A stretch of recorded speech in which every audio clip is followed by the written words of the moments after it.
Fala pessoal, meu nome é Ana e hoje eu tô aqui para falar de Assim Falava Zaratustra, de Nietzsche. Fazia muito tempo que eu queria ler esse livro, ele é um clássico da literatura. Nietzsche foi um dos pensadores que mais influenciou a forma como a nossa geração pensa hoje, e eu demorei muito mesmo para ler esse livro, porque ele não é um livro fácil, ele tem muitas referências. Eu já tenho uma base cristã de teologia, então muitas referências que ele fez para a Bíblia eu entendi, mas tem muita referência mesmo à filosofia, a temas que eu não conheço de forma rápida. Então eu tinha que ficar ali pesquisando, e aí é uma leitura que demora muito. Eu acho que eu tô há quase 2 anos, pegava pra ler, estudava, largava, desanimava e voltava. E vocês vão ver que ele tá, tipo, todo marcadinho aqui por dentro, cheio de anotações, porque realmente demorou. Ui! Cai nos pedaços. Essa versão que eu tô lendo foi Grandes Obras do Pensamento Universal, essa daqui. Geralmente eu compro meus livros em sebo, então eles são bem velhinhos, esse aqui tá todo caindo aos pedaços. Mas eu já deixo aqui a recomendação de você ler, eu vou colocar aqui, você ler essa versão aqui, que é a versão de audiobook que eu ouvi. Geralmente eu faço essa leitura em parte em audiobook, vou lendo aqui para anotar também. E essa, pelo que eu entendi, ela tem notas não do autor, notas do editor, onde eles colocam algumas referências a coisas, por exemplo, da cultura do Nietzsche. Ele fazia muito jogos de palavras do idioma original, que é o alemão.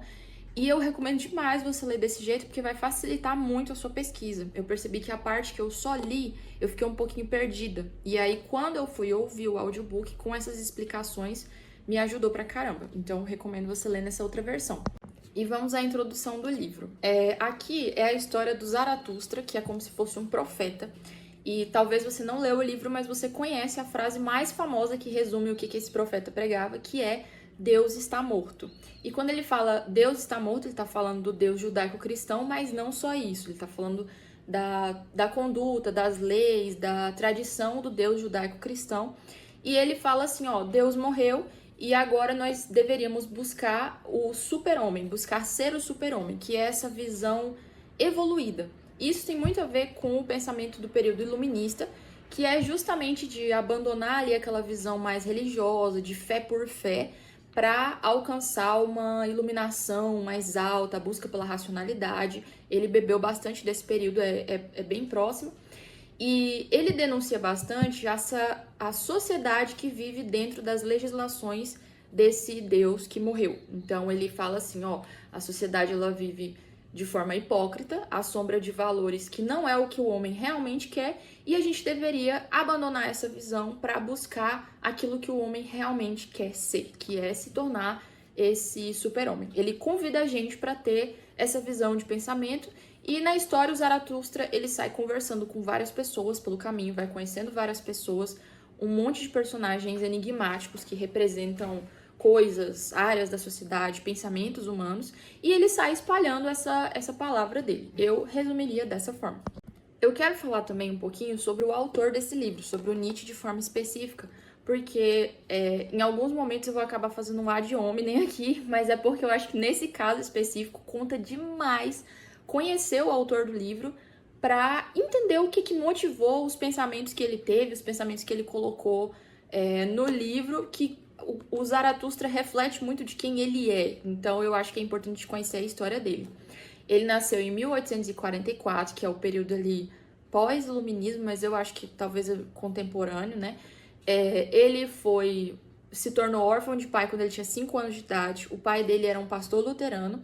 E aí a mãe dele, a partir desses 5 anos, criou ele de uma forma muito rígida dentro da fé cristã. Então você já vai pegando por aí. Ele cursou teologia e filologia clássica, que é o estudo de questões fundamentais, tipo ética, moral, verdade. É uma área da filosofia muito específica sobre essa busca da compreensão de quem nós somos. Aí ele nunca foi casado, mas ele desejou, as biografias dele falam que o grande amor da vida dele foi Loussandria Salomé, que era uma filósofa, mas ele não pôde, porque teve um período da vida dele que fala que ele foi muito aventureiro, algo assim, e ele contraiu sífilis, que é uma DST, e aí ele não se casou. E lá fala que ela rejeitou ele 3 vezes e que isso gerou uma decadência muito grande, muito solidão, muito sofrimento, que fez ele se isolar com 22 anos de idade. Então ele era muito novo quando isso tudo aconteceu. Mais tarde, aos 45 anos, ele decidiu ficar recluso de vez na vida. Faleceu em 1900, aos 56 anos de idade. O livro foi escrito entre 1883 e 1885, que foi quando ele tinha uns 41 anos, então essa primeira fase já tinha passado há um tempo. Nunca se casou, nunca teve filhos e foi isso. Acho que é o resumo da vida dele. Se você é novo aqui no canal, talvez você não saiba que eu sou cristã e que geralmente as resenhas aqui do canal são muito sobre... Não é só um resumo técnico e profundo mesmo, porque eu creio que não tem essa aptidão, mas é uma visão cristã, teológica daquele livro que eu li. Então, eu vou falar bastante sobre esse ponto de vista e aí talvez você não curta muito essa visão, mas eu espero poder contribuir dando um outro ponto de vista sobre essa literatura, que é muito importante e muito relevante. Um dos pontos principais que a gente precisa falar é que o plano de fundo de todas as alegorias que a gente tem aqui, além das muitas referências filosóficas, é a Bíblia, é a cultura cristã, a fé cristã. Então, ele faz críticas ao cristianismo o tempo todo. Então, eu já vou começar com uma confissão de que a primeira parte do livro eu li revoltadíssima. Tanto é que é por isso que eu demorei bastante para ler, porque eu tive que sair para separar o autor do personagem, a leitora cristã da leitora da literatura, porque ele não só critica em muitos momentos o sistema cristão, a religião cristã, que é algo que eu até certo ponto entendo, você criticar o cristianismo por causa de pessoas cristãs que falharam, porque eu sou cristã e eu falho o tempo todo, vou continuar falhando. Todo mundo que é cristão falha, todo mundo que é pessoa falha. Então eu até entendo você criticar nesse sentido, mas ele critica a pessoa de Deus, a pessoa de Cristo e a pessoa do Espírito Santo. E isso é difícil de engolir. É difícil de engolir, porque se você tem uma religião, uma corrente de pensamento que você é adepto, você vai saber que é muito difícil ver alguém criticando algo que você tem convicção, que você acredita de forma completa. Então já foi a primeira parte ali que me chocou, ver ele criticando principalmente Jesus, porque eu até entendo a visão de, ai, Deus é mau, nananana, enfim, mas agora você criticar Jesus, tipo assim, um cara que, pô, todo mundo ama, todo mundo admira Cristo, e ele fez isso, vou citar depois aqui em vários momentos, mas é um trem assim que me deixou, nossa, com gosto amargo assim na boca, eu queria sair no soco com ele. Então a gente já tem isso daí como característica principal. A gente vê que ele fala o tempo todo que Deus está morto, né? É uma frase super comum que ele cita o tempo todo. Ele zomba muito da Bíblia, como que nós cremos como palavra santa. Zomba bastante de Jesus, falando que ele morreu porque não era maduro. Ele cita isso na página 71, sempre dessa versão, né? Quando eu citar as páginas. Mas o ensino dele acaba se tornando controverso. Eu vou falar aqui primeiro sobre as críticas, depois eu vou falar sobre as novas tábuas do Nietzsche e vou falar também sobre pontos que eu concordo com ele. E aí você vai ver que ele meio que às vezes parece que se perde no personagem, ou às vezes isso é intencional, né? Ele queria fazer esse jogo de palavras, porque ele faz bastante isso, mas tem muitos momentos que talvez para você que cresceu numa base cristã, os ensinamentos dele vão ser totalmente contrários com o que a gente acredita, como cultura mesmo, nem como religião. Num dos momentos de pausa que ele tem, depois ele ter pregado para várias pessoas e ter alguns discípulos, ele se retira de volta para a caverna dele, e quando ele volta, ele percebe que todos os amigos dele, todos aqueles que criam na mensagem dele, tinham abandonado ele. Eu achei esse ponto muito interessante, porque isso é um dos principais pontos que testifica a veracidade da mensagem de Cristo. Na época que ele pregava, as pessoas literalmente morreram por crer que aquilo era verdade, e até hoje o cristianismo ele é muito influente, não só nas nossas sociedades, como na nossa vida pessoal. A coisa de amar o próximo, a coisa de cuidar, de seguir a verdade, tudo isso se perpetuou por eras. E aí isso foi um dos primeiros sinais que eu vi, que eu achei controverso. Ele mesmo mostrando que a palavra, o ensinamento que ele estava pregando não era tão relevante assim para as pessoas ao redor dele e que isso incomodava ele, inclusive. Achei essa parte muito legal. Eu acho que isso do abandono vem muito porque a sabedoria dele é muito dele, ele é muito individualista. Então, primeiro ele fala sobre não seguir exatamente como código moral que ele tá falando, mas mais na frente ele fala sobre as tábuas, as novas tábuas da lei, né? E ele apresenta meio que um código moral ali, e ele fala, ó, abandonem essa verdade e sigam a minha verdade. Então, tipo, fica um pouco controverso o que ele quer que a gente faça. Os ensinamentos dele, em muitos momentos, são o oposto da palavra de bondade, de misericórdia, de verdade de Jesus. Então, eu separei algumas partezinhas, como se alguém te amaldiçoar, o amaldiçoe também, na página 66, que é o contrário da regra de ouro de Cristo, que é sobre você fazer para o seu próximo aquilo que você gostaria que fosse feito para você mesmo. Depois ele defende que a noção de bondade da religião cristã é uma fraqueza.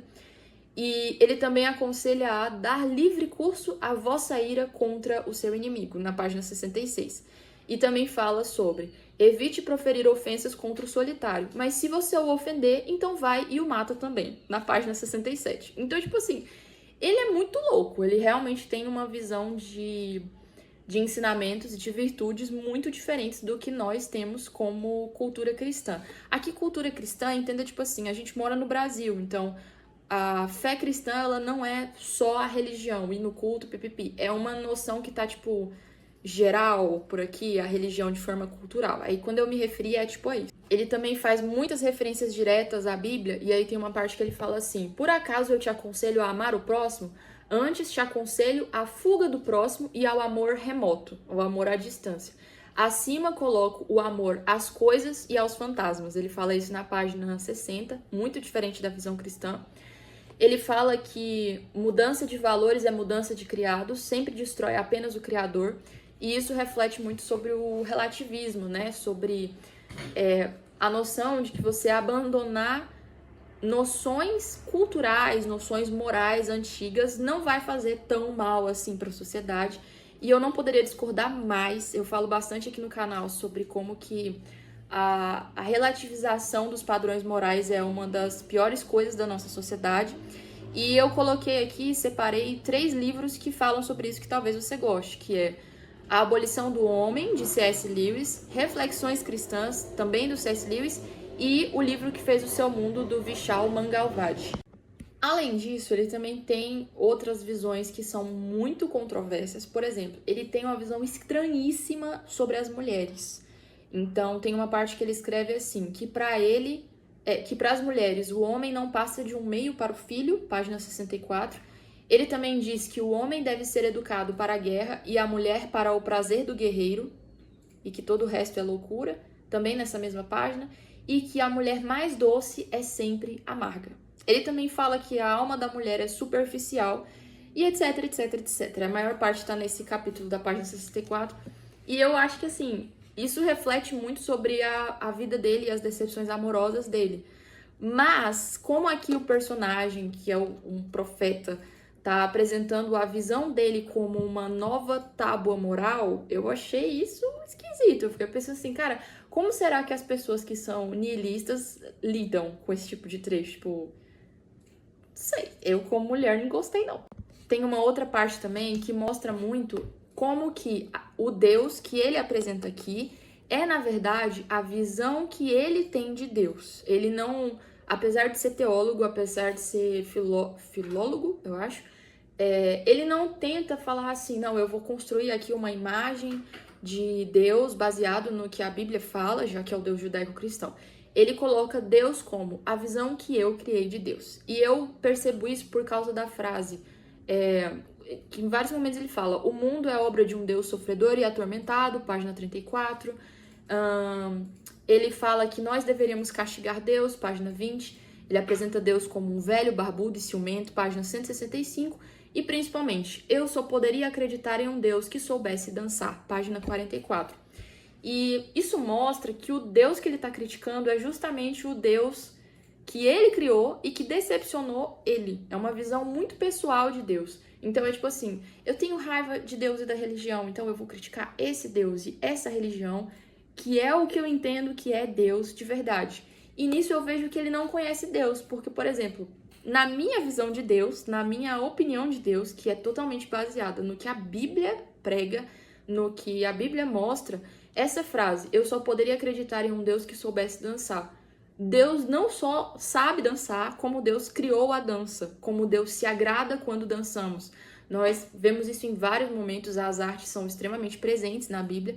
E, inclusive, a Bíblia cita Davi, que foi um dos reis de Israel, como o homem segundo o coração de Deus, que foi um homem que sofreu preconceito do povo, pois dançava e se alegrava na presença do Senhor.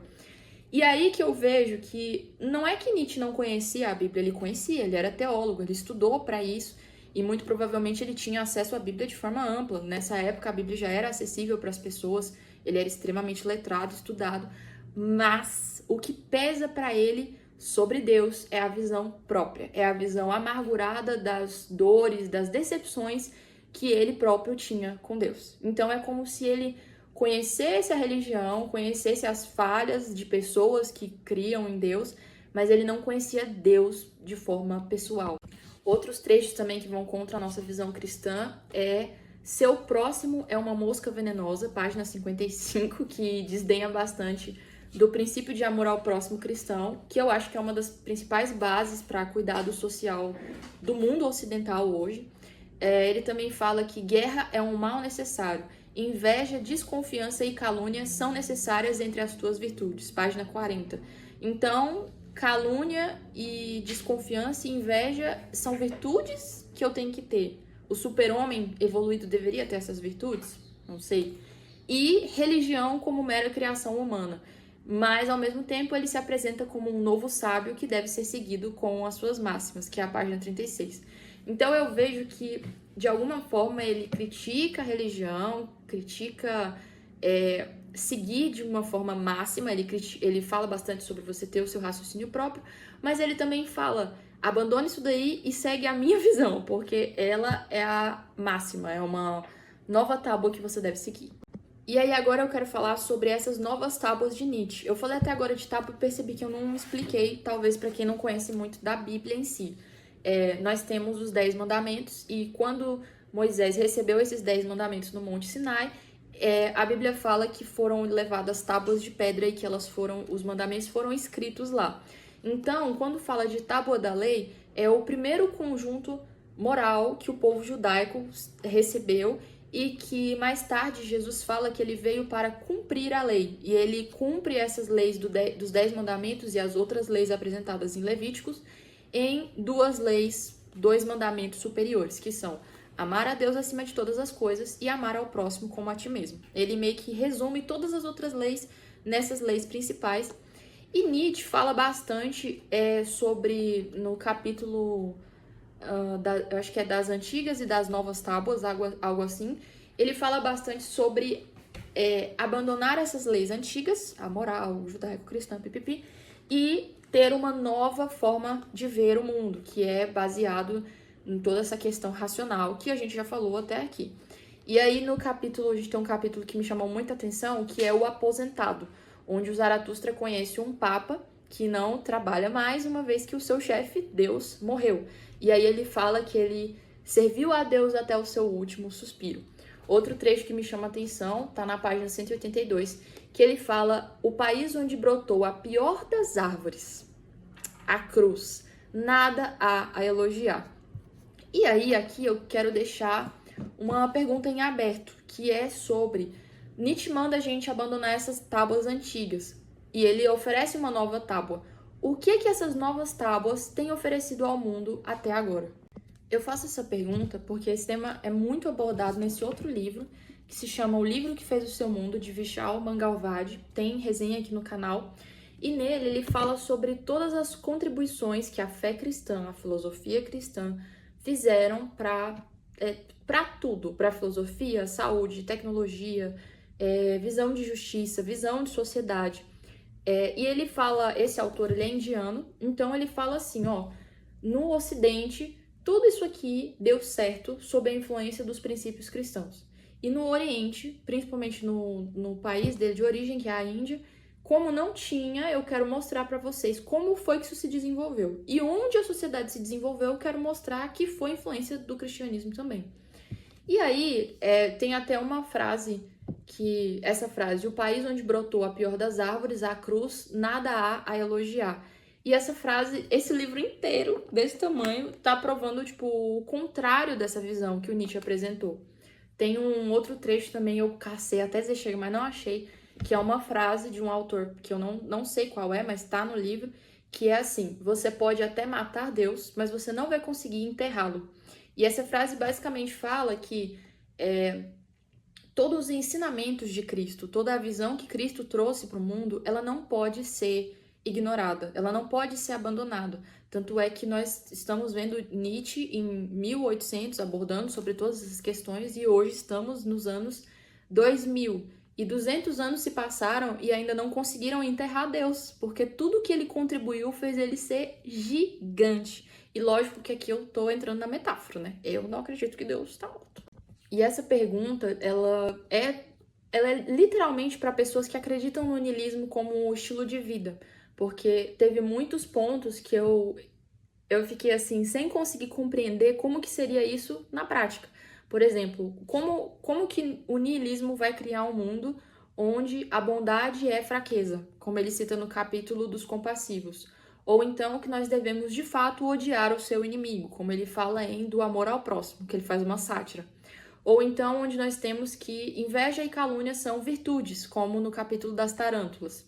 Ou então que nós temos que criar os nossos próprios valores, ao invés de seguir a moral cristã, que fala que nós somos falhos, mas ao mesmo tempo ele afirma que o homem é o seu próprio mal, quando ele fala sobre a superação de si mesmo.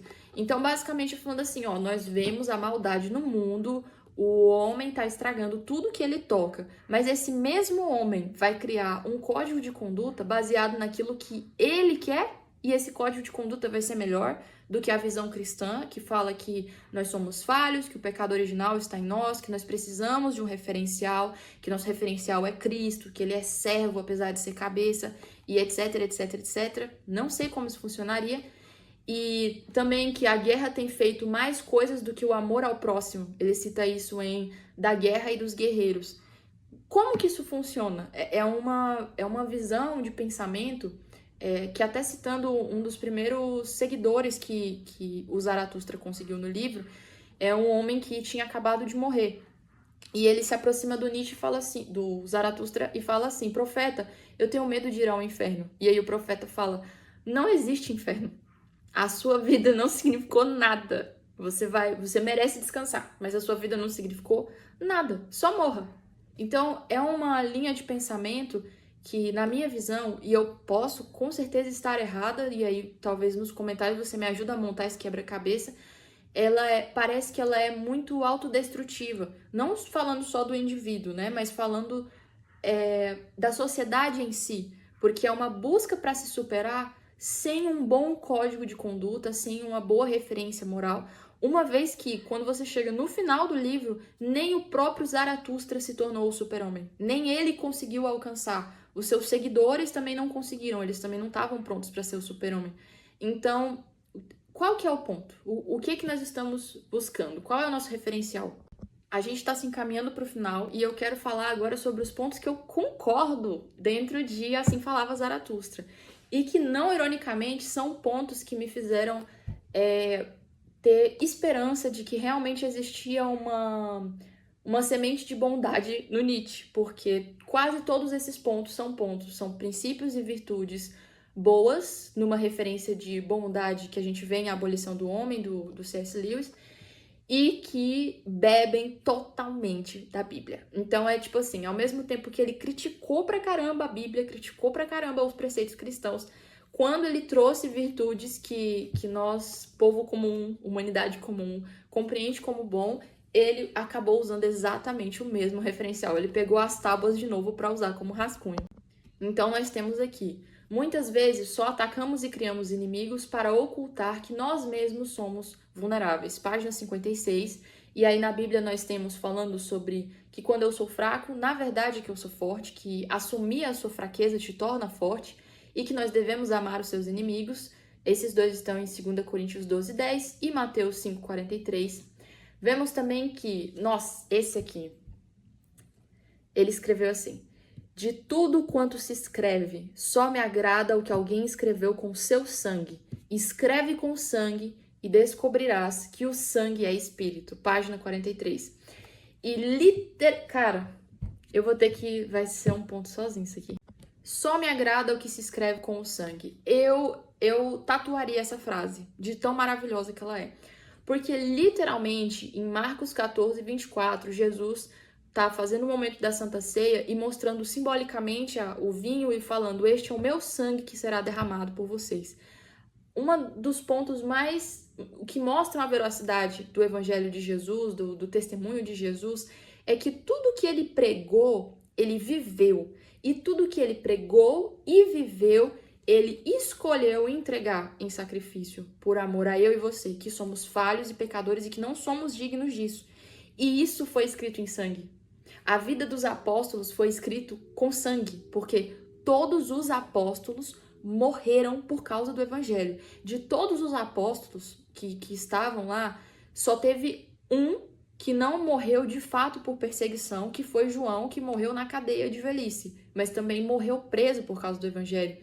E quando eu vejo isso, eu percebo que, por exemplo, Nietzsche escreveu tudo isso, mas o sangue dele escreveu essas coisas, o sangue dele testemunhou. Zaratustra não testemunhou sobre o que ele pregou, uma vez que ele não veio a se tornar o super-homem, e que os seus discípulos também não. Mas se a gente colocasse Zaratustra do lado de Jesus, 2-0 para Jesus, por causa desse sentido. Então, eu poderia dizer exatamente a mesma coisa pro Nietzsche. Nietzsche, eu acho que você não escreveu isso aqui com o seu sangue. E por causa disso, eu não me agradei. Que horror. Tadinho do Nietzsche. Outra parte do livro que eu gostei muito tá na página 33 e são as Cátedras da Virtude, que ele apresenta as virtudes que você deve seguir. Mas que, se você acompanhou a primeira parte, você vai ver que elas têm controvérsias o tempo todo, porque aqui ele oferece elas como virtude, mas mais na frente, conforme os capítulos vão passando, ele vai falando outras virtudes que contradizem essas daqui. Mas ele fala sobre vencer a si mesmo, e na Bíblia nós temos falando em 1 Pedro 5,8 sobre o domínio próprio, sobre você ter controle sobre aquilo que você quer fazer e que você deve seguir o que você deve fazer. Isso vai totalmente contrário a outra visão dele de ira, de deixar a ira fluir, né, quando você sente ela. Também fala sobre se reconciliar consigo mesmo. E em Mateus 22:39 a gente tem a máxima que eu falei, que é sobre amar o próximo como a ti mesmo. Então, se eu não me amo, como eu vou saber como amar o meu próximo? E essa Cátedra da Virtude ensina isso. Outro trecho é procurar a verdade para sua alma, não ficar faminta. E eu gostei desse texto porque em João 6,35 e João 14,6, Jesus se apresenta como a verdade e como o pão da vida. E nos dois casos ele fala, quem beber dessa água, quem comer desse pão, não terá fome, não terá sede. Cara, genial. Ele também fala sobre rir e conservar a alma serena, e em Mateus 6, 25 ao 34, e Filipenses 4,6, ele cita sobre não andar ansioso por coisa alguma, sobre não se preocupar com o dia de amanhã, pois basta cada dia o seu próprio mal. Ele também fala sobre não levantar falsos testemunhos, não cometer adultério, não cobiçar, pois isso tudo tiraria o seu sono. Eu gostei muito desse capítulo. Isso faz sentido de acordo com o trecho que fala em 1 Tessalonicenses 5:22 sobre fugir da aparência do mal. Então ele fala assim, sabe aqueles mandamentos da Bíblia? Não faça eles porque vai tirar seu sono e você precisa dormir. Ele coloca de forma simples, mas também é bíblico. Não guardar rancor, página 152. É difícil se calar, página 130, que estão também de acordo com a noção de domínio próprio. O trecho que ele fala também que o homem é a doença da terra ou que o homem é o seu próprio mal. E na Bíblia a gente vê isso lá no iniciozinho em Gênesis 6:5, quando Deus fala que a maldade do homem se multiplicou, e também a noção de pecado original, que todos nós nascemos com uma tendência para o mal e precisamos de Cristo, do referencial de Cristo e do sacrifício de Cristo para sermos salvos desse mal.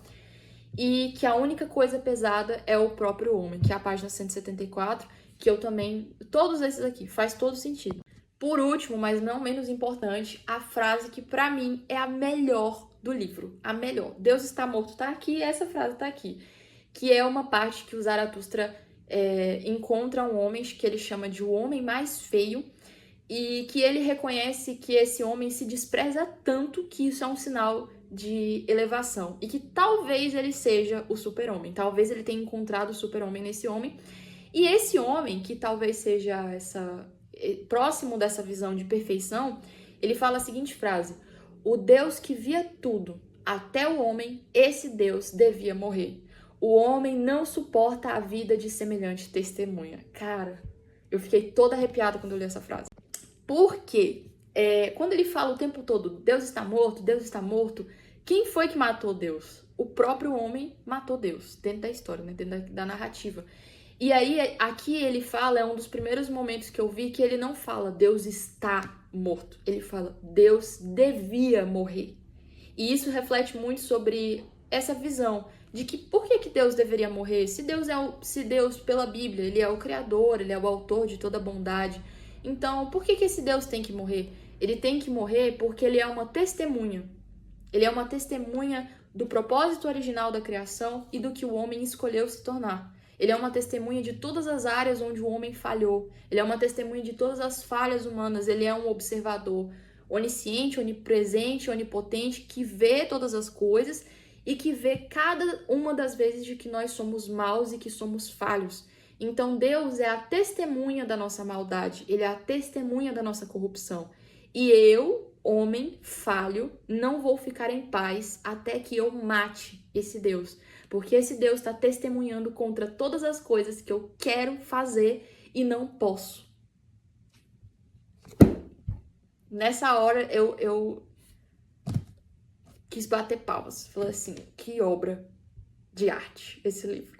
Não sei exatamente até que ponto, porque eu não sei se esse livro era para me tornar menos cristã, se a leitura me tornaria menos cristã, mas quando eu li essa frase, o Deus que via tudo devia morrer. O homem não suporta a vida de semelhante testemunha. Eu me tornei mais cristã do que em todos os outros momentos da minha vida. Porque me mostrou que, igual eu falei numa outra resenha aqui, Deus, o nosso Deus judaico-cristão, ele não poderia ser inventado. Porque se eu fosse inventar o Deus perfeito para mim, eu inventaria um Deus que passa a mão na minha cabeça. Eu inventaria um Deus que fala que todos os prazeres que eu quero ter, que todos os sentimentos que eu quero ter, tudo bem fazer. Mas não, o Deus judaico-cristão, ele fala o contrário. Ele fala, tome a sua cruz, negue a si mesmo, abandone o pecado, domine sua ira, ama o teu próximo, ama o teu inimigo. Ame o teu inimigo. Se alguém te der um tapa numa face, dê a outra face também. Esse é o Deus judaico-cristão. E é por isso que ele não poderia ser inventado, porque ele aplica essa mesma máxima, não só para o judeu, mas para o gentio. Ele aplica para o pobre e para o rico, ele aplica para todo mundo. Todo mundo está debaixo da lei de Deus. Não interessa se é o Papa, todo mundo está debaixo da lei de Deus. E esse Deus, nessa visão, devia morrer, porque eu não aguento a testemunha dele sabendo que eu sou falha e que eu continuo vivendo. E é por isso que ele acha que Deus devia morrer e é por isso que ele decide matar Deus. Meu pai amado. Eu termino aqui puxando para o final do livro, que é o capítulo O Sinal.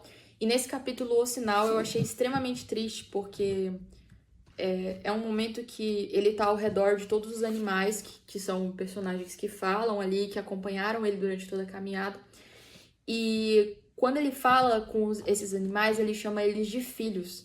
E aí tem essa parte aqui, ó. Vendo tudo isso, Zaratustra só disse uma coisa. Meus filhos estão perto, meus filhos. E eu fiquei muito triste, porque o Nietzsche não teve filhos. E a gente vê que tem muito do Nietzsche no Zaratustra. Então, não tem como reparar, não tem como separar. E o tempo todo, acho que o resumo do livro, na minha opinião, é que Nietzsche queria ser amado. Ele queria ser seguido, ele queria ser ouvido. Ele queria que as coisas que ele pensava fossem apreciadas por alguém. E ele não teve isso porque, por escolhas próprias dele, geraram que ele acabou por não se casar. E tudo isso aconteceu, ocasionou numa vida onde ele se tornou recluso. O tempo todo ele fala muito sobre culpa. A gente vê outros personagens falando também sobre culpa, sobre reclusão. Eu teria que ler outros livros dele para saber mais. Mas a gente percebe que ele tem muito dessas mágoas e ele não consegue abandonar. Tanto é que no momento final do livro ele ainda não se tornou essa visão completa. E o livro tem muita autoafirmação também. Então eu imagino que ele tinha muita essa autocobrança de quem ele deveria se tornar e de quem ele era. E um ponto interessante que eu notei, bem no finalzinho, é que no final da história de Zaratustra aparece um cara aqui pra ele, se ergue e fala assim: te falta ainda um último pecado. E aí ele fala: qual o pecado? O que vai chegar pra mim?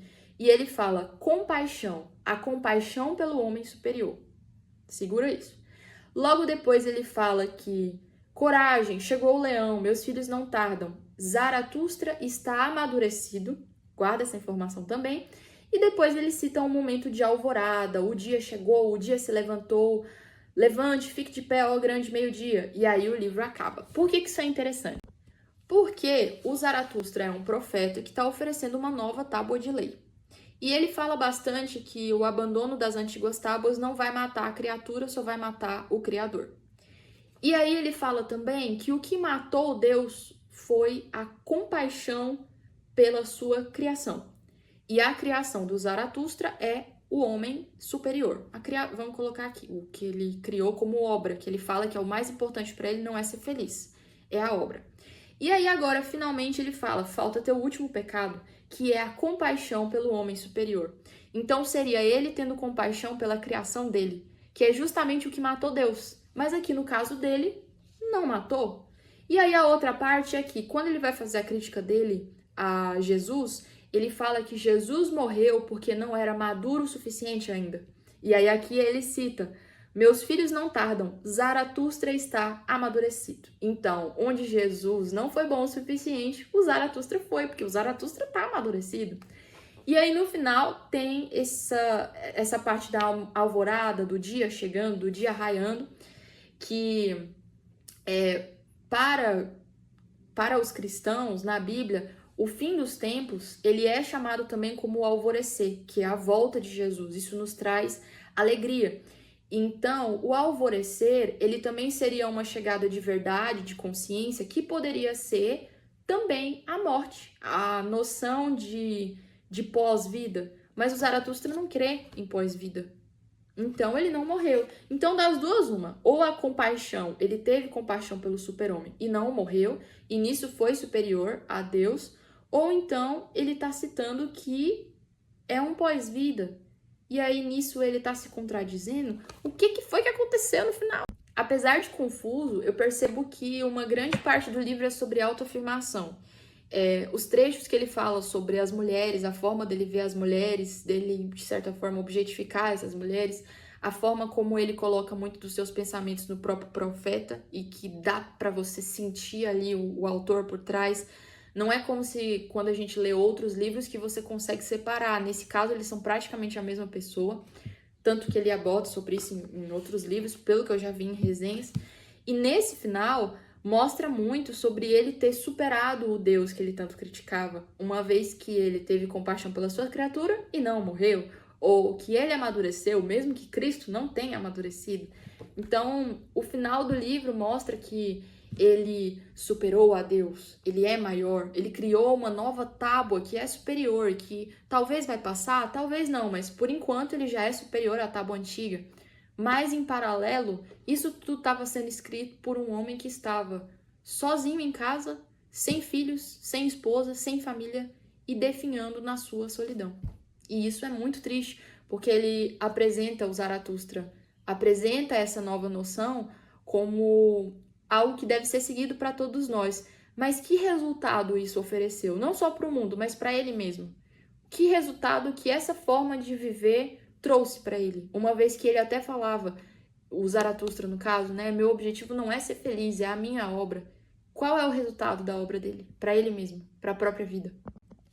Aqui eu finalizo essa resenha, finalizo ela dizendo que com certeza eu não acabei com esse livro, o livro que acabou comigo, que eu ainda tenho muito para entender. Acho que esse livro é um livro de consulta, você tem que ler, amadurecer, voltar. Espero aprender mais pesquisando, vendo outros vídeos sobre ele também. Achei uma leitura fenomenal, fundamental, mas conhecendo o histórico de vida dele, ficou muito claro os motivos pelos quais ele escreveu cada coisa, numa crítica que não é só uma crítica de eu acho que eu posso pensar em algo melhor, mas é uma crítica muito recheada de dor, das próprias dores dele, das próprias decepções que ele tinha com a visão que ele tinha de Deus e que ele colocou isso aqui também. E para fechar com chave de ouro, apesar de eu ter ficado com muita raiva dele falando mal de Deus e de Jesus e do Espírito Santo em muitos momentos, eu não sou niilista, então eu não posso deixar a minha ira irromper sobre o Nietzsche, porque o meu Deus, que não está morto, me manda amar o Nietzsche. Mesmo que ele de alguma forma seja um inimigo do cristianismo, um inimigo de Deus, a ordem que Deus deu para mim é amar esse cara. E isso me fez refletir muito de todas as reflexões que eu tive, essa de que que eu não suporto que Deus exista, porque ele é um testemunho do meu mal. Além dessa reflexão, Deus me fez refletir muito sobre isso, que mesmo se eu encontrasse na rua o Nietzsche, eu não ia poder falar assim, você é um babaca, como você ousa falar mal de Jesus, como você ousa falar todas essas coisas. Não, Deus ia me falar pra dar a outra face e dar um abraço nele, e eu achei isso fenomenal, isso é maravilhoso. Espero que você tenha gostado dessa resenha, tenho certeza que ela ficou enorme. Recomendo que se você quer ter uma visão mais profunda de contexto e técnico, que você não veja esse vídeo, você vá para um outro vídeo mais profundo. Esse aqui foi mais de opinião, mas eu espero que de alguma forma a minha visão de Nietzsche e de Assim Falava Zaratustra tenha te ajudado também. A paz do Senhor e tchau, tchau.